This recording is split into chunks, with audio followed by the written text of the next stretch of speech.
Doctor ইউনূসকে আমি বলছি, আপনি জাতির সাথে বেইমানি করতে পারেন না। আপনি সমগ্র জাতিকে সমুদ্রে ভাসিয়ে দিয়ে গ্রামীণ ফোন, গ্রামীণ ব্যাংকের এবং নিজের আত্মীয় স্বজন, পরিচিত জনদেরকে সুবিধা দিয়ে 1 বছর আনন্দে কাটিয়ে আপনি একটা তামাশার নির্বাচন দিয়ে আপনি জাতিকে বিপদে ফেলে আপনি আবার বিদেশে চলে যাবেন, বিদেশিদেরকে, পশ্চিমাদের আপনার 3-0 গল্প শোনাতে। 86 বছর কি হয়েছে আপনাকেও ছাড়া হবে না। আপনি যদি জাতিকে বিপদে ফেলে যান, আপনার গ্রামীণ ব্যাংক এবং আপনার গ্রামীণ ফোন বাংলাদেশে টিকতে দেওয়া হবে না। সুতরাং যেই ওয়াদা করে, যেই স্বপ্ন দেখিয়ে আপনি এই চেয়ারে বসেছেন, এই চেয়ারে বসে থাকেন এবং এই চেয়ারে বসে কাজ করেন এবং বাকি উপদেষ্টাকে কান ধরে কাজ করেন। আসিফ নজরুলকে লাথি মেরে বের করেন। যদি বের করতে না পারেন, জাতির সামনে ভাষণ দেন। সেনাপ্রধান 2 দিন পরে পরে সেনাবাহিনীর সকল সদস্য ভাষণ দেয়। আপনি যেই মুহূর্তে প্রয়োজন আপনি জাতির উদ্দেশ্যে ভাষণ দেন, নাম ধরে বলেন, সেনাপ্রধান জেনারেল ওয়াকার আমাকে কাজ করতে দিচ্ছে না, আমি এই সংস্কার করতে চাচ্ছি, সেনাপ্রধান জেনারেল ওয়াকার করতে দিচ্ছে না, আমি আসিফ নজরুলকে বরখাস্ত করেছি, এই দেখুন চিঠি আমার স্বাক্ষর করা, কিন্তু সেনাপ্রধান তাকে যেতে দিচ্ছে না। আমি আল্লাহর রহমতে, আল্লাহর নাম নিয়ে বলছি, লক্ষ কোটি জনতা আপনার পাশে দাঁড়িয়ে যাবে। আপনার যা ইচ্ছা, আপনি যেই সংস্কার করতে চান, আপনার সেই আদেশ যেন পালিত হয়, তা বাস্তবায়ন করার জন্য কোটি বাংলাদেশি আপনার পাশে দাঁড়িয়ে যাবে ইনশাল্লাহ। করে দেখান। বাংলাদেশে আর কোনো মির্জাফরি করতে দেওয়া যাবে না, সেইটা সেনানিবাস থেকে হোক আর সেনানিবাসের বাইরে থেকে হোক। সিভিল প্রশাসন থেকে যারা করবে তাদেরকে ঘাট ধরে রাস্তায় নামিয়ে নিয়ে আসুন। বাংলাদেশের জনগণের উদ্দেশ্যে বলছি, আপনারা দল, মত, ধর্ম নির্বিশেষে সবাই আল্লাহর ওয়াস্তে এক হয়ে যান। এনসিপির তোমরা ডানে বামে বিভক্ত হয়ে লাফালাফি না করে, চিৎকার করে করে বক্তৃতা না দিয়ে জামাতের সাথে তোমরা একসাথে দাঁড়িয়ে যাও। রাজনীতি ভুলে যাও, নির্বাচন পরে, আগে দেশ রক্ষা করো। হাসিনার এবং ভারতের রেখে যাওয়া এইসব এজেন্টদের কাছ থেকে, এইসব সেনাপ্রধানদের কাছ থেকে, এইসব সিভিল প্রশাসনের কাছ থেকে, আসিফ নজরুলদের কাছ থেকে দেশকে রক্ষা করো আগে। জামাতে ইসলাম রাজনীতি বুঝে না, কিন্তু তারা মানুষ ভালো, তারা মানুষ খারাপ না। তাদের সাথে একত্রে বসো, সেখানে কোনো রাজনীতির আলাপ করো না। বিএনপির যারা 16 বছর ভুগেছে, তৃণমূলের কর্মীরা যারা 16 বছর ধান খেতে ঘুমানোর মানে কি, এবং পুলিশের দৌড়ানো খেয়ে, জঙ্গলে ঘুমিয়ে খেয়ে না খেয়ে থেকে বাবা মা হারানো, ভাই বোন মরে যাওয়া, বাড়ি ঘর সব হারানোর যারা ব্যথা তার যাদের মনে আছে, সেই সব ছেলে মেয়েদেরকে তোমাদের সাথে ডাকো। তাদেরকে বলো যে আপনারা আমাদের একই দেশের ভাই ভাই। আপনি যেই রাজনৈতিক দল করেন ইচ্ছা, আপনার এনসিপিতে অংশগ্রহণ করতে হবে না, জামাতে অংশগ্রহণ করতে হবে না, আপনি বিএনপি ভালোবাসেন, বিএনপিতেই থাকেন, কিন্তু আপনার ভারতের মির্জাফর, ওই রয়ের মির্জাফর, যেই সব বিএনপি নেতারা আছে তাদের কোনো কথা শুনবেন না। তাদের কথা না শুনে, তাদেরকে অগ্রাহ্য করে আপনারা সবাই একমতে এক স্টেজে এসে বসে যান দেশ রক্ষায়।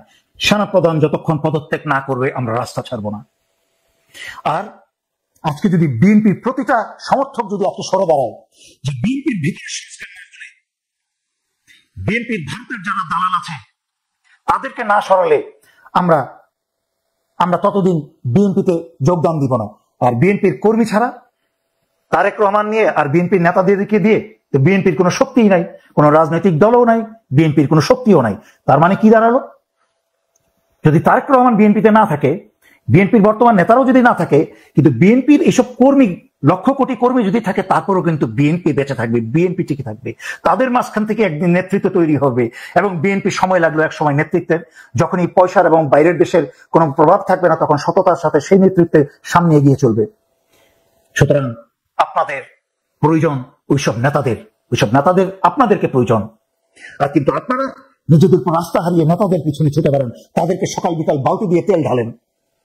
আপনারা মনে করেন তারাই আপনাদের ভবিষ্যৎ এবং তারাই আপনাদের বিধাতা এবং ভবিষ্যৎ নির্ধারক, কিন্তু আপনারা ভুলে যান যে আপনারা ছাড়া তাদের কোনো 2 পয়সা দাম নেই। তাই আমি আমার ভিডিও আর বেশি লম্বা করতে চাই না। আমি সেনা, ছাত্র জনতা, উপদেষ্টা সরকার সকলের দৃষ্টি আকর্ষণ করছি, দেশে আমি আগেও সতর্ক করেছি, আজকে থেকে 5-6 মাস আগে সতর্ক করেছি যে এই বছরের শেষের দিকে আমার পোস্ট এইভাবে ছিল যে জনগণ সিট বেল্ট বাঁধুন, এই বছরের শেষের দিকে খুব খারাপ সময় আসছে, সেই সময় কিন্তু খুব কাছে। শেষ একটা ধাক্কা দিবে আওয়ামী সন্ত্রাসীদেরকে পুনর্বহাল করার জন্য। ইনশাল্লাহ কোনোদিনই সফল হবে না। তবে আপনারা যত বেশি সচেতন হবেন এবং প্রোঅ্যাক্টিভ হবেন, মানে আগে থেকে নিজেরা সচেতন থাকবেন, ঢাল তলোয়ার হাতে নিয়ে রাস্তায় থাকবেন, তখন কিন্তু ওই রক্তক্ষয় থেকে বাঁচা যাবে। বাংলাদেশে সেই রক্তক্ষয় করতে পারবে না। কিন্তু যেই ষড়যন্ত্র চলছে, বাংলাদেশে একটা বড় ধরনের রক্তক্ষয় করে এই উপদেষ্টা সরকারকে সারা দুনিয়ার সামনে দুর্বল দেখিয়ে এবং ব্যর্থ দেখিয়ে একটা ফোর্স নিয়ে মাঠে নেমে আবার আওয়ামী লীগকে নামানো। এবং একই সাথে আমরা শুনেছি যে প্রধান বিচারপতির সাথে সাক্ষাৎ করে, প্রধান বিচারপতি যেহেতু ডিসেম্বরে খুব সম্ভবত উনি অবসরে যাচ্ছেন, তার আগেই যেন উনি অন্তর্বর্তী সরকারের প্রধান হয়ে ডক্টর ইউনূসকে সরিয়ে দিয়ে উনি অন্তর্বর্তী সরকার হন এবং আওয়ামী লীগকে যেন নির্বাচনে আসার সুযোগ দেন, যেন আওয়ামী লীগ সুই হয়ে ঢুকে কুড়াল হয়ে বেরোতে পারে, আবার দেশ দখল করতে পারে। এবং বর্তমান যে বিচারপতি আছেন এবং ওনার যে উচ্চ পারিবারিক যে ব্যাকগ্রাউন্ড আমি জানি, তাতে আমার মনে হয় না ওই রাস্তার অসভ্য বদমাশ খায়রুল হকের মতো উনি কোনো ষড়যন্ত্রে উনি রাজি হবেন, বা কারোর বাইরের অথবা আভ্যন্তরীণ কোনো প্রভাবে উনি কোনো খারাপ কাজে, দেশ বিরোধী কাজে, জনতার বিরোধী কোনো কাজে উনি রাজি হবেন বলে আমার মনে হয় না। তারপরেও আমি সকলকে সজাগ থাকতে বলছি, আপনারা সজাগ থাকুন। এবং এই ফেব্রুয়ারিতে ডক্টর ইউনূসকে বলবো, আপনারা যারা এই ফেব্রুয়ারির নির্বাচনের এই মাতলামি শুরু করেছেন, এই সব মাতলামি বন্ধ করেন।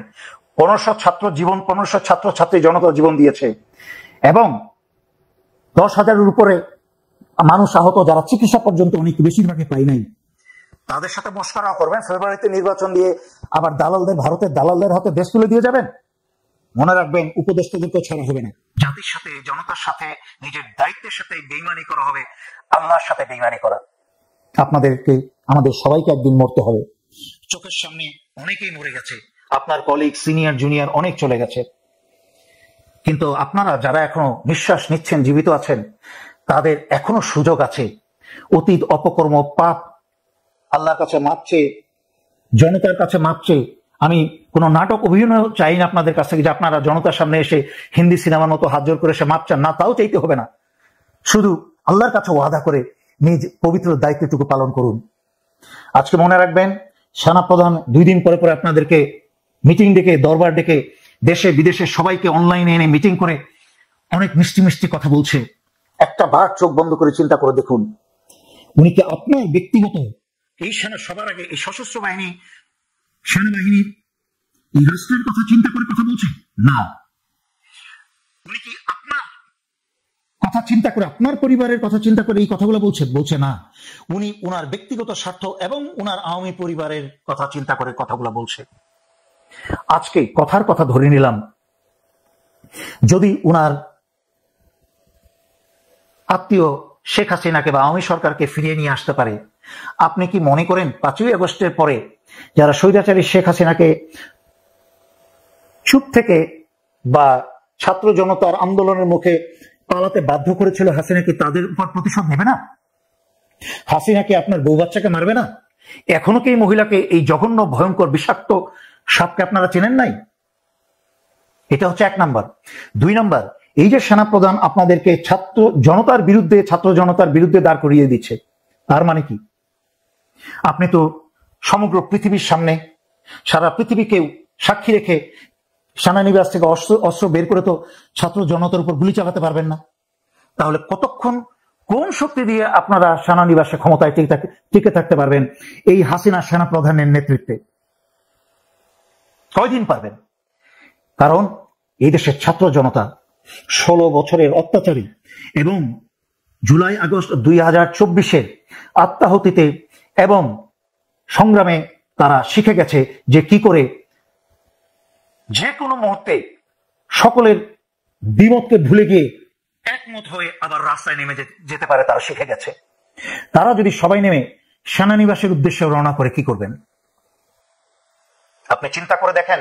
আমি বাংলাদেশের সকল পদবী সৈনিক অফিসারদের উদ্দেশ্যে বলছি, সেনাপ্রধান আপনাদেরকে এরকম ভয়ঙ্কর বিপদের মধ্যে, আপনাকে না, আপনি তো সেনানিবাসের ভিতরে থাকেন, আপনার বউ বাচ্চারা কিন্তু শহরে, বাংলাদেশের বিভিন্ন গ্রামগঞ্জে বিভিন্ন কাজে মার্কেটে আত্মীয় স্বজনের বাসায় আসা যাওয়া করছে, এই সেনা প্রধানের কারণে কি আপনাদের বউ বাচ্চা সবাই বিপদে পড়ছে না? বাংলাদেশের প্রতিটা মানুষকে আপনি কিন্তু অচিহ্নিত শত্রু বানিয়ে ফেলছেন। এই সেনাবাহিনীর প্রতিটা পরিবারের সদস্যদের, সেনা সশস্ত্র বাহিনীর প্রতিটা সদস্যের এবং তাদের পরিবারের শত্রু বানিয়ে তুলছেন এই দেশের দেশপ্রেমিক জনগণকে। তখন কিন্তু ভয়ঙ্কর বিপদ হবেন, এর থেকে কিন্তু আর ছাড়া পাওয়া সম্ভব হবে না। কারণ 2 জন 4 জন ডাক দিবে, এরপরে কিন্তু মব জাস্টিসের নেশায় ছুটবে সবাই। আমি তাই দয়া করে সবার কাছে অনুরোধ করছি, সশস্ত্র বাহিনীর সকল সদস্যকে, আপনারা এই পর্যন্ত সকল কিছু স্পষ্ট। ডক্টর ইউনূসের ব্যর্থতা হচ্ছে, উনি এনজিওর নীতিতে চলছেন। এই সেনাপ্রধানের সকল অন্যায় অপরাধ জানার পরেও উনি মুখে কিছু বলছেন না, কারণ উনি এনজিও নীতিতে চলছেন, কাজও করবেন না, কিছু বলবেনও না। এখানে কিন্তু ডক্টর ইউনূসও জাতির সাথে বেইমানি করেছেন এবং করছেন, কারণ উনি এই জাতিকে স্বপ্ন দেখিয়ে এই স্থানে আজকে প্রধান উপদেষ্টা হিসেবে বসেছেন। কিন্তু কোন অধিকারে, কোন সাহসে উনি ফেব্রুয়ারিতে নির্বাচন দিয়ে জাতির সাথে তামাশা করে জাতিকে বিপদে ফেলে দিয়ে চলে যাবেন? কার কাছে ক্ষমতা হস্তান্তর করে যাবেন? সেই বিএনপির কাছে, যেই বিএনপির অর্ধেক নেতারা ভারতের কাছে বিক্রি হয়ে গেছে, যেই বিএনপি ডক্টর ইউনূস এবং এই উপদেষ্টা সরকার আসার পরপরই চুপ্পুকে সরানোতে বাধা দিয়েছে, আওয়ামী লীগকে নিষেধাজ্ঞায় দেওয়ায় বাধা দিয়েছে, জাতীয় পার্টিকে নিষেধ করায় বাধা দিয়েছে, সংস্কার করায় বাধা দিয়েছে, এমনকি ভারতের খসড়ায় তৈরি করা ডক্টর কামালের লেখা 72-এর সংবিধান, যেই সংবিধান তৈরি করা হয়েছিল ভারতের খসড়ায়, ভারতের স্বার্থ রক্ষা করতে, যেন বাংলাদেশ কোনোদিন কোমর সোজা করে মাথা উঁচু করে দাঁড়াতে না পারে, সেই সংবিধান এই বিএনপি পরিবর্তন করতে রাজি হচ্ছে না বা দিচ্ছে না। যেই ভারত 71-এর স্বাধীনতা যুদ্ধের আগে মুক্তিযুদ্ধের চেতনার ষড়যন্ত্রের স্ক্রিপ্ট পুরা লিখে ফেলেছিল, তারপরে স্বাধীনতা যুদ্ধের সূচনা করেছে, মুক্তিযুদ্ধের চেতনা শব্দটাকে এমন একটা শক্তিশালী শব্দে হিসেবে তৈরি করেছিল ভারতের যেন এই মুক্তিযুদ্ধের চেতনাকে দিয়ে বাংলাদেশের স্বাধীনতার সার্বভৌমত্ব সব কেড়ে নেওয়া যায় এবং বাংলাদেশিদের শোষণ করে খাওয়া যায়। এবং গত 54 বছর তাই করেছে। ভারতের তাদের প্রশিক্ষণ কেন্দ্রে বাংলাদেশের মুক্তিযুদ্ধকে তারা একটা টেক্সট বুক সফলতা হিসেবে প্রতিটা কোর্সে প্রশিক্ষণে শেখানো হয়। বাংলাদেশের সফলতাকে তাদের রয়ের গোয়েন্দার সফলতা হিসাবে দেখানো হয়। অত্যন্ত লজ্জাজনক। আজকে সমগ্র বাংলাদেশ, আজকে বাংলাদেশিরাই মির্জাফর। ভারতের শয়তানের কার ক্ষমতা ছিল আমাদের ক্ষতি করার, যদি দেশের ভিতরে মির্জাফর না থাকতো?